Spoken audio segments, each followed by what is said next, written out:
Hello guys, women's day സ്പെഷ്യലായിട്ട് ഞാനും ഡോണയും ദേ ബിസ്മിയിലെ ഞങ്ങൾക്ക് വേണ്ടി തന്നെ കുറച്ച് പർച്ചേസിന് വന്നാണ് കേട്ടോ. ഫുഡ് കണ്ടാൽ പിന്നെ നമ്മൾ വിടുമോ? ഡാർക്ക് ഫാൻറ്റസി കണ്ടപ്പോൾ ഡോണയുടെ കിളി പാറി.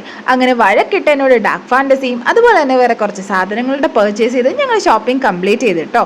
ഞങ്ങളുടെ തിരിച്ച് ഹോസ്റ്റലിലേക്ക് പോവാണ്. ബിസ്മിൽ അത്യാവശ്യം കുറച്ച് ഓഫേഴ്സ് കാര്യങ്ങളൊക്കെ ഉണ്ടായിരുന്നു. പിന്നെ ഞങ്ങൾ ദേ മാക്സിലും കൂടി ഒന്ന് പോയി ഞങ്ങളുടെ ഫൈനൽ ഷോപ്പിംഗ് കംപ്ലീറ്റ് ചെയ്ത് കേട്ടോ. ഇതൊക്കെയായിരുന്നു ഞങ്ങളുടെ വുമൻസ് ഡേ.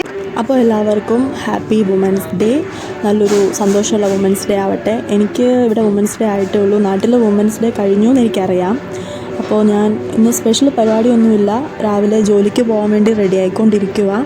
എഴുന്നേറ്റ് മോയ്സ്ചറൈസറൊക്കെ വാരിപ്പൊത്തി, പിന്നെ ലിപ് ബാം ലിപ്സ്റ്റിക്കും ഒക്കെ ഇട്ട് കൊടുത്തു. പിന്നെ ഒരു പൊട്ടും കൂടെ കുത്തി കൊടുക്കുന്നുണ്ട്. ഒരു രസമല്ലേ, സുന്ദരി ആയിക്കോട്ടെ. പിന്നെ ഇന്ന് സൂര്യൻ വന്നിട്ടുണ്ട്. എന്നാ പറ്റിയെന്ന് അറിയത്തില്ല, കുറേ നാളായി പുള്ളിയെ കണ്ടിട്ട്. പിന്നെ പ്രാർത്ഥിച്ച് ഒരുങ്ങി എന്നാൽ ഞാൻ ജോലിക്ക് പോയിട്ട് വരാം. ബൈ, ടാറ്റാ.